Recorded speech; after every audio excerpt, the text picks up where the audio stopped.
केंद्र की मोदी सरकार ने बहुत सख्त कदम उठाते हुए popular Front of India PFI और उसके सहयोगी संगठनों पर 5 वर्षों के लिए प्रतिबंध लगा दिया क्योंकि यह संगठन और इसके सहयोगी देश विरोधी गतिविधियों में शामिल थे। इस संबंध में अविरल टाइम्स के राजनैतिक समीक्षक मृत्युंजय दीक्षित विस्तार से बता रहे हैं।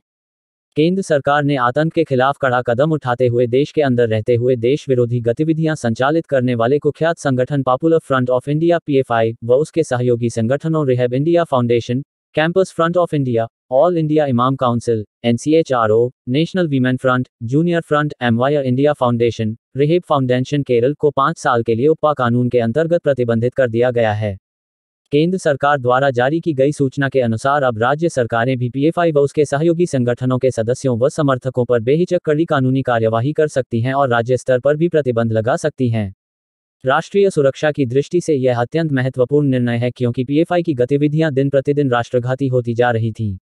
स्मरणीय है कि वर्ष 2012 में जब मनमोहन सिंह प्रधानमंत्री थे उस समय भी एनआईए ने पीएफआई को प्रतिबंधित करने की मांग की थी, लेकिन तब मुस्लिम तुष्टीकरण में संलिप्त मनमोहन सरकार ने एनआईए की मांग को दबा दिया था।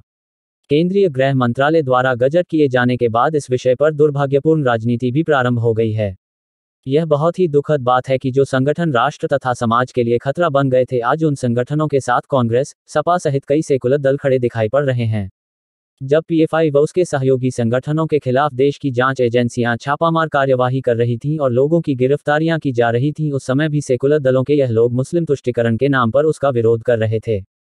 पीएफआई पर बैन लगने के साथ ही आज सेकुलर दलों के नेताओं के चेहरों से सारी मुस्कान छिन गई क्योंकि अब इन दलों के वे सभी षड्यंत्र खुलने जा रहे हैं जो वह पीएफआई जैसे संगठनों के बल पर रच रहे थे।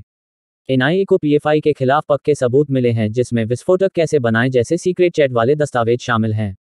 पीएफआई के काडर आतंकी और हिंसक गतिविधियों में शामिल रहे हैं और उनके आईएसआईएस जैसे आतंकी संगठनों से संबंध हैं। ये एक समुदाय को कट्टर बनाने का गुप्त एजेंडा चला रहे थे।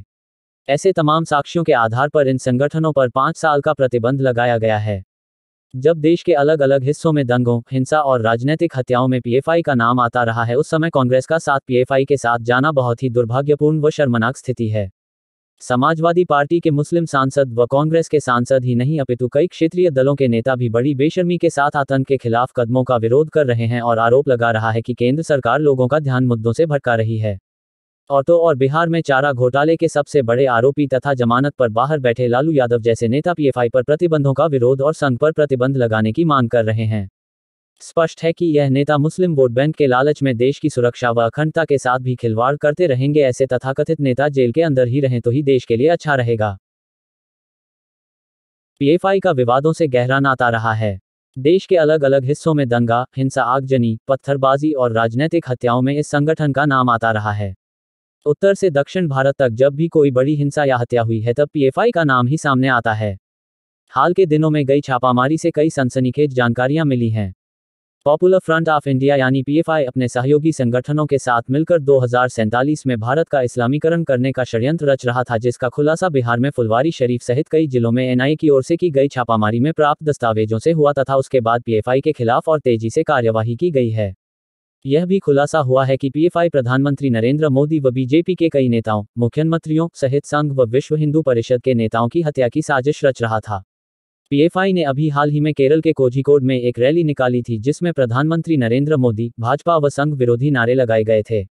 साथ ही एक वीडियो वायरल हुआ था जिसमें एक छोटा लड़का हाथ में पीएफआई का झंडा लेकर अयोध्या में फिर से बाबरी मस्जिद बनाने की बात कह रहा था। देश की राजधानी दिल्ली में सीएए विरोधी प्रदर्शन, शाहीन बाग हिंसा और जहांगीरपुरी हिंसा से लेकर रामनवमी के अवसर पर देश के कई हिस्सों में जो हिंसा हुई थी उन सब की साजिश के पीछे पीएफआई ही था। किसान आंदोलन व उसमें हुई हिंसा में भी पीएफआई का ही कनेक्शन पता चल रहा है। राजस्थान की करौली हिंसा, कानपुर व उप्र के कई जिलों में हुई हिंसा में भी पीएफआई का ही हाथ रहा है। इस बात के भी सबूत मिल रहे हैं कि विश्वविद्यालयों में हम लेकर रहेंगे आज़ादी के जो नारे लगाए जा रहे थे उसमें भी पीएफआई अपने सहयोगी संगठन सीएफआई के माध्यम से सम्मिलित रहा है। भारत में हिजाब विवाद को भड़काने में भी पीएफआई का हाथ रहा है।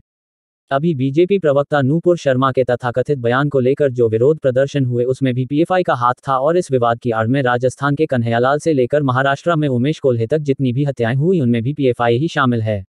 पीएफआई के कार्यकर्ता कई आतंकवादी गतिविधियों के साथ 27 निर्दोष लोगों की हत्या में भी शामिल रहे हैं। इनमें संजीत, नंदू, अभिमन्यु, बिपिन, केरल, शरथ, आर रुद्रेश, प्रवीण पुजारी और प्रवीण नेतारू कर्नाटक और तमिलनाडु में शशि कुमार जैसे युवाओं की हत्या में भी यह संगठन शामिल रहा है। पीएफआई की आपराधिक व आतंकी गतिविधियों का इतिहास बहुत पुराना है तथा वर्ष 2012 में ही केरल की कांग्रेस सरकार ने हाईकोर्ट में बताया था कि हत्या के 27 मामलों में इस संगठन का सीधा हाथ है। इनमें से अधिकतर मामले संघ और सीपीएम के कार्यकर्ताओं की हत्या से जुड़े थे। तब सरकार ने कोर्ट में बताया था कि यह पीएफआई और कुछ नहीं अपितु प्रतिबंधित संगठन students Islamic movement of India Simi का ही नया रूप है। इस संगठन के अलकायदा और तालिबान जैसे आतंकी संगठनों से लिंक होने के भी आरोप लगते रहे हैं। इन ग्रुपों में लखनऊ, बाराबंकी, बहराइच, गोंडा, उन्नाव, मथुरा, काशी के अलावा पूर्वांचल व पश्चिमी ऊपर के कई जनपदों और बिहार के सीमांचल तक के युवा जुड़े थे। उन्हें जिहाद और कट्टरता का पाठ पढ़ाया जाता था। यह खुलासा इन लोगों के मोबाइल से हुआ है।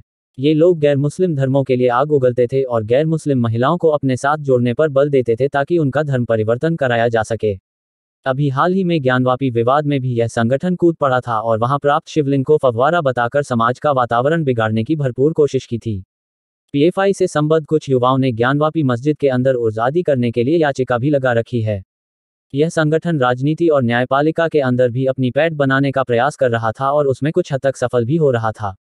इस संगठन के राजनीतिक ग्रुप के कई लोग चुनाव लड़ भी चुके हैं तथा राजनीतिक बयानबाजी में ही माहिर हैं। यह संगठन अपने आप को दलितों व अल्पसंख्यकों का सबसे बड़ा हितैषी मानता है और खाड़ी के देशों में अपना एक समाचार पत्र भी निकालता है जिसमें वह भारत में अल्पसंख्यकों पर हो रहे अत्याचारों की झूठी कहानियां, लेख व समाचार आदि परोसता है। आज मुस्लिम वोट बैंक की लालच में देश के सेकुलर दल पीएफआई के लिए आंसू बहा रहे हैं।